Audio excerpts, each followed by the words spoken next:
It's my high honor to introduce Dr. Mark Zuckerberg.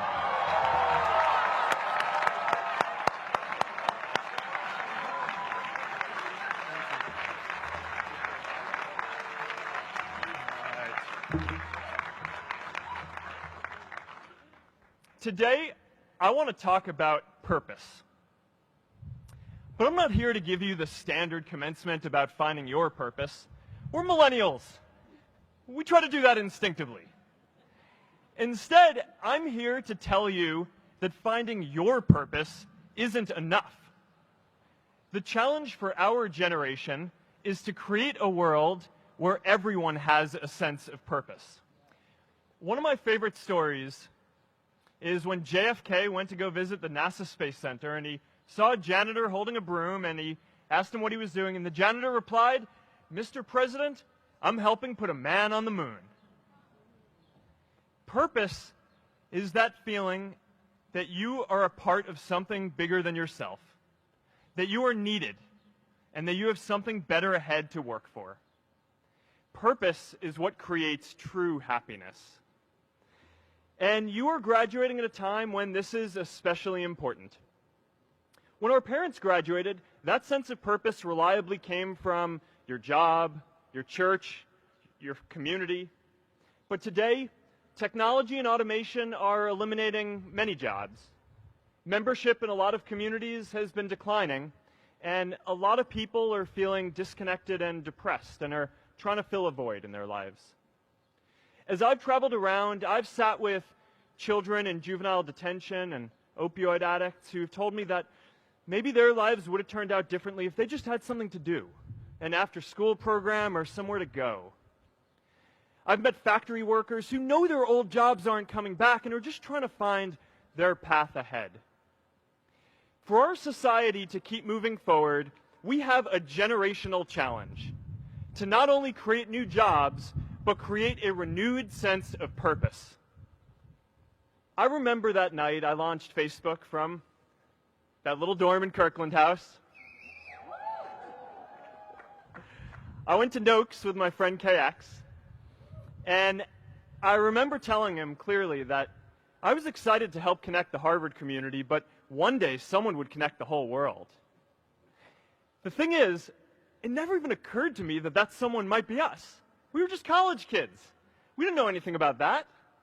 There were all these great big technology companies with all these resources, and I just assumed one of them would do it.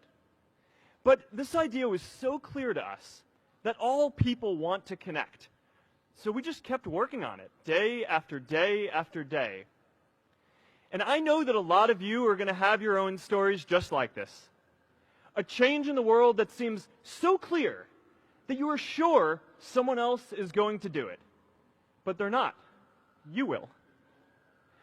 But it's not enough to have that purpose yourself. You also have to create a sense of purpose for others. And I found that out the hard way. You see, my hope was never to build a company. I wanted to have an impact. And as all these people started joining us, I just assumed that that's what they wanted to do too. So I never took the time to explain what it was that I hoped we'd build.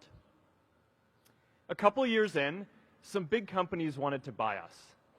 I didn't want to sell. I wanted to see if we could connect more people. And we were building the first version of Newsfeed at the time, and I thought, if we could just launch this, it could change how we all learn about the world. Nearly everyone else wanted to sell. Without a sense of higher purpose, this was their startup dream come true, and it tore our company apart. After one particularly tense argument, one of my close advisors told me if I didn't agree to sell the company right now, I would regret that decision for the rest of my life. Relationships were so frayed that within a year or so, every single person on our management team was gone. That was my hardest time leading Facebook. I believed in what we were doing, but I felt alone. And worse, it was my fault. I wondered if I was just wrong, an imposter, a 22-year-old kid who had no idea how things actually worked. Now, years later, I understand that that is how things work when there's no sense of higher purpose. So it's up to all of us to create it so we can all keep moving forward together. And today, I want to talk about 3 ways that we can create a world where everyone has a sense of purpose. By taking on big, meaningful projects together. By redefining equality so everyone has the freedom to pursue their purpose. And by building community all across the world. So first, let's take on big, meaningful projects. Our generation is going to have to deal with tens of millions of jobs replaced by automation like self-driving cars and trucks. But we have the potential to do so much more than that. Every generation has its defining works. More than 300,000 people worked to put that man on the moon, including that janitor. Millions of volunteers immunized children around the world against polio, and millions of more people built the Hoover Dam and other great projects. And now it's our generation's turn to do great things. Now I know, maybe you're thinking, I don't know how to build a dam. I don't know how to get 1 million people involved in anything. Well, let me tell you a secret. No one does when they begin. Ideas don't come out fully formed. They only become clear as you work on them. You just have to get started. If I had to know everything about connecting people before I got started, I never would have built Facebook.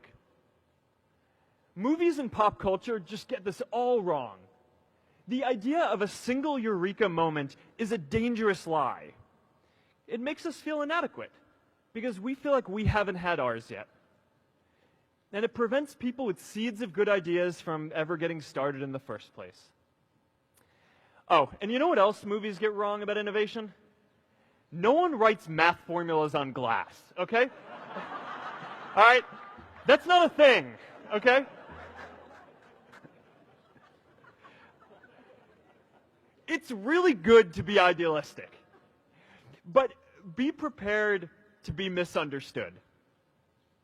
Anyone working on a big vision is going to get called crazy, even if you end up right. Anyone taking on a complex problem is going to get blamed for not fully understanding it, even though it's impossible to know everything up front.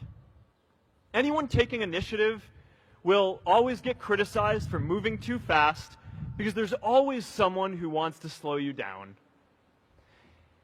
In our society, we often don't take on big things because we're so afraid of making mistakes that we ignore all the things wrong today if we do nothing. The reality is, anything we do today is going to have some issues in the future. But that can't stop us from getting started. So what are we waiting for?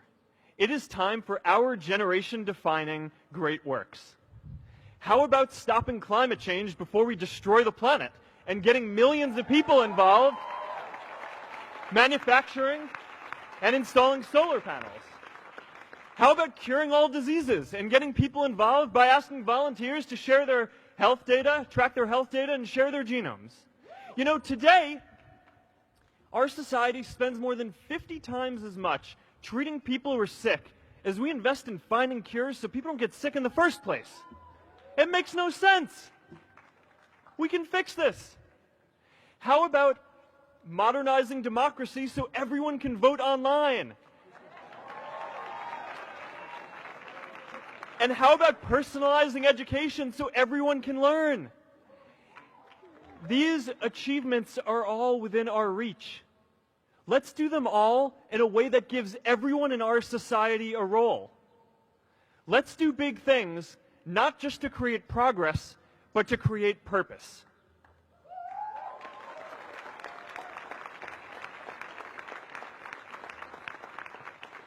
So taking on big, meaningful projects together is the first thing we can do to create a world where everyone has a sense of purpose. The second is redefining our idea of equality so everyone has the freedom to pursue their purpose. Now, many of our parents had stable jobs throughout their careers, but in our generation, we're all a little entrepreneurial, whether we're starting our own projects or finding our role in another one. And, you know, that's great, because our culture of entrepreneurship is how we create so much progress.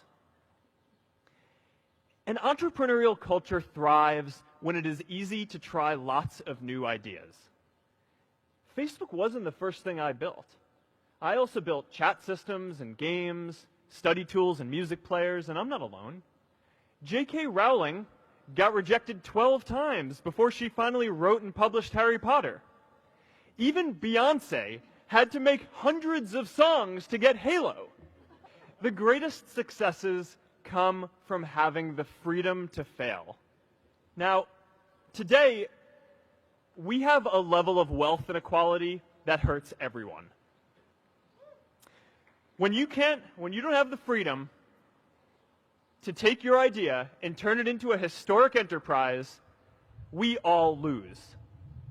And right now, today, our society is way over-indexed on rewarding people when they're successful, and we don't do nearly enough to make sure that everyone can take lots of different shots.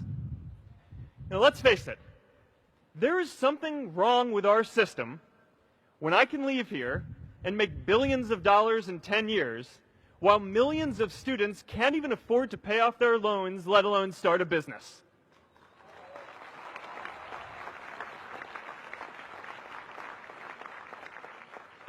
Look, I know a lot of entrepreneurs, and I don't know a single person who gave up on starting a business because they were worried they might not make enough money. But I know too many people who haven't had the chance to pursue their dreams because they didn't have a cushion to fall back on if they failed. We all know you don't get successful just by having a good idea or working hard. You get successful by being lucky too. If I had to support my family growing up instead of having the time to learn how to code, if I didn't know that I was going to be fine if Facebook didn't work out, then I wouldn't be standing up here today. And if we're honest, we all know how much luck we've had to get to this point in our lives. Every generation expands its definition of equality. Previous generations fought for the vote and civil rights. They had the New Deal and Great Society.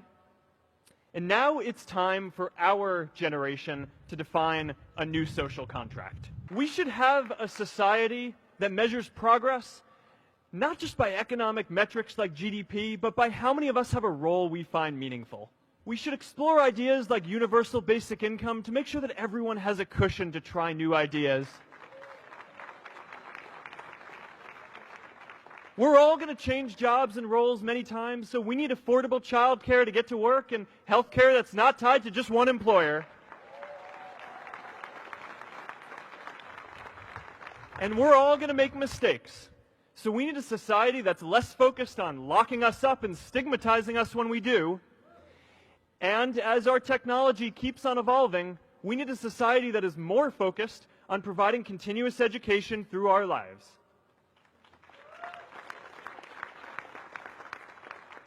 And yes, giving everyone the freedom to pursue purpose isn't going to be free. People like me should pay for it. And a lot of you are going to do really well, and you should too.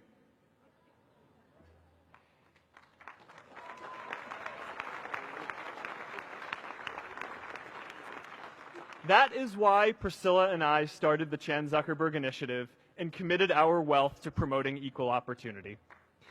These are the values of our whole generation. It was never a question of if we were going to do this. The only question was when. Millennials are already one of the most charitable generations in history. In just 1 year, more than 3 in 4 US millennials donated to charity, and more than 7 in 10 raised money for another one. But it's not just about giving money. You can also give time. And I promise you, if you just take an hour or two a week, that's all it takes to give someone a hand and help them reach their potential. Now, maybe you're thinking, that's a lot of time. I'm not sure if I have that much time. I used to think that. You know, when Priscilla graduated from Harvard, she became a teacher. And before she'd do education work with me, she told me that I needed to get my own experience teaching a class. At first, I complained. I said, you know, I'm kind of busy. I'm running this company. But she insisted. So I taught an after-school program at the local Boys and Girls Club on entrepreneurship. I taught those kids lessons on product development and marketing, and they taught me what it was like growing up feeling targeted for your race, and what it's like having a family member in prison. I shared stories of my time in school, and they shared their hope that one day they would get to go to college too. For 5 years, I've had dinner with those students every month. One of them even threw Priscilla and me our first baby shower. And next year, they're going to college. Every one of them, first generation in their families. We can all make time to give someone a hand. Let's give everyone the freedom to pursue purpose, not just because it's the right thing to do, but because when more people can turn their dreams into something great, we are all better for it.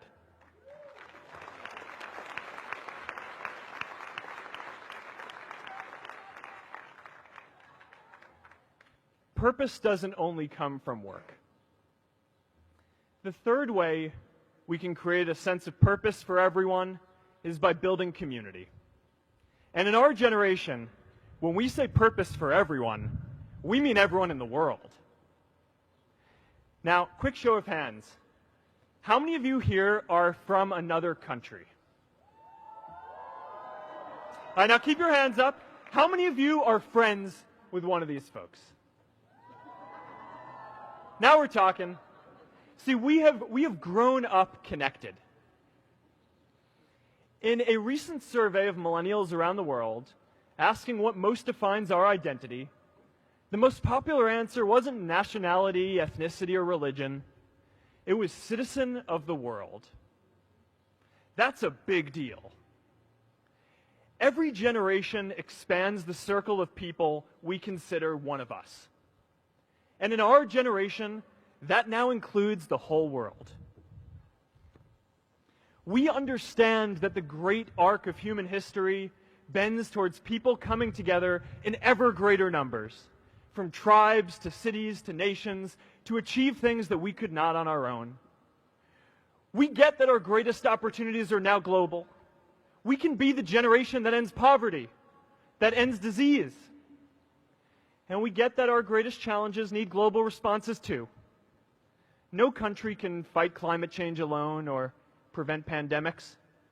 Progress now requires coming together, not just as cities or nations, but also as a global community. But we live in an unstable time. There are people left behind by globalization across the whole world. And it's tough to care about people in other places when we don't first feel good about our lives here at home. There's pressure to turn inwards. This is the struggle of our time. The forces of freedom, openness, and global community against the forces of authoritarianism, isolationism, and nationalism. Forces for the flow of knowledge, trade, and immigration against those who would slow them down. This is not a battle of nations. It is a battle of ideas. There are people in every country for more global connection, and there are good people against it. And this isn't going to be decided at the UN either. It's going to happen at the local level when enough of us feel a sense of purpose and stability in our own lives that we can start to open up and care about everyone else too. And the best way to do that is to start building local communities right now.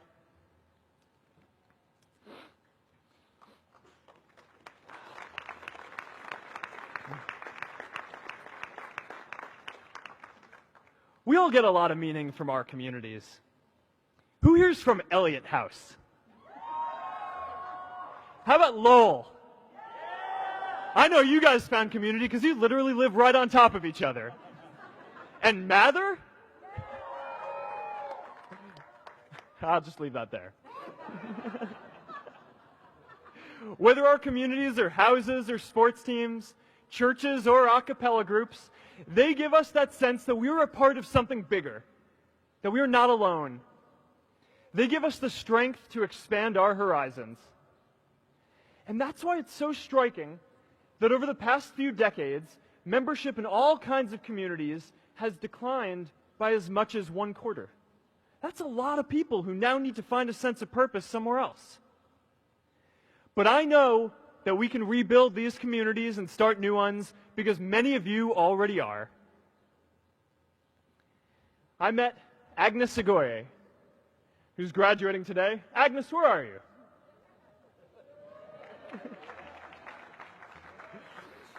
Agnes spent her childhood navigating conflict zones with human trafficking in Uganda, and now she's trained thousands of law enforcement officials to keep communities safe.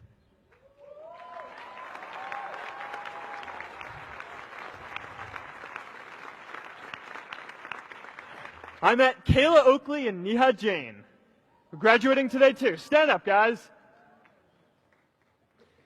Kayla and Neha started a nonprofit that connects people suffering from chronic illnesses with people in their communities who are willing to help out.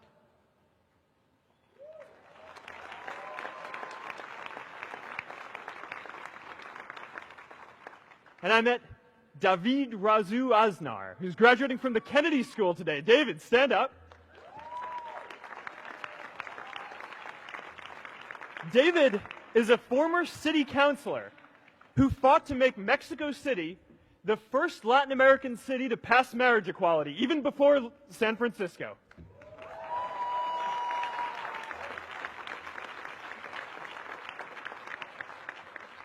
And this is my story too. A student in a dorm, connecting one community at a time and keeping at it until one day we can connect the whole world. Change starts local. Even global change starts small with people like us. In our generation, the struggle of whether we connect more, whether we achieve our greatest opportunities, comes down to this: your ability to build communities and create a world where every single person has a sense of purpose.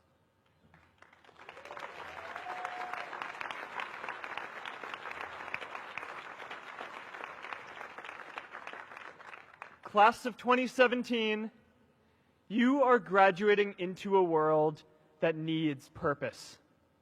And it's up to you to create it. Now, maybe you're asking yourself, can I really do this? Well, remember when I told you about that class I taught at the Boys and Girls Club? One day after class, I was talking to my students about going to college, and one of my top students raised his hand and said that he wasn't sure he could go to college because he's undocumented. He wasn't sure if they'd take him. Last year, I took him out to breakfast for his birthday, and I wanted to get him a gift, so I asked him what he wanted, and he just started talking about struggles that he saw other students in his class facing, and finally said, "You know, I'd really just like a book on social justice." I was blown away. Here is a young guy who has every reason to be cynical. He wasn't sure if the country he calls home, the only one he's known, was going to deny him his dream of going to college. But he wasn't feeling sorry for himself. He wasn't even thinking of himself. He has a greater sense of purpose, and he's going to bring people along with him. It says something about our situation today that I can't even say his name because I don't want to put him at risk. But if a high school senior who doesn't know what the future holds for him can do his part to move the world forward, then we owe it to the world to do our part too.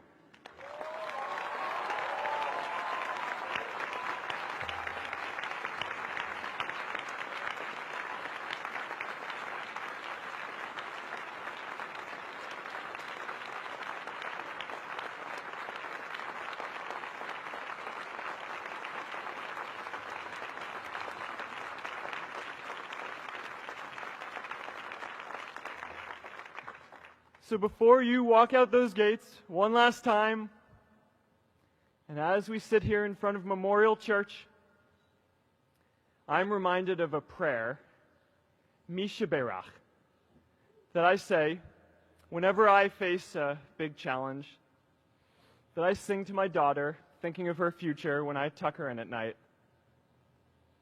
And it goes, "May the source of strength, who's blessed the ones before us, help us find the courage to make our lives a blessing."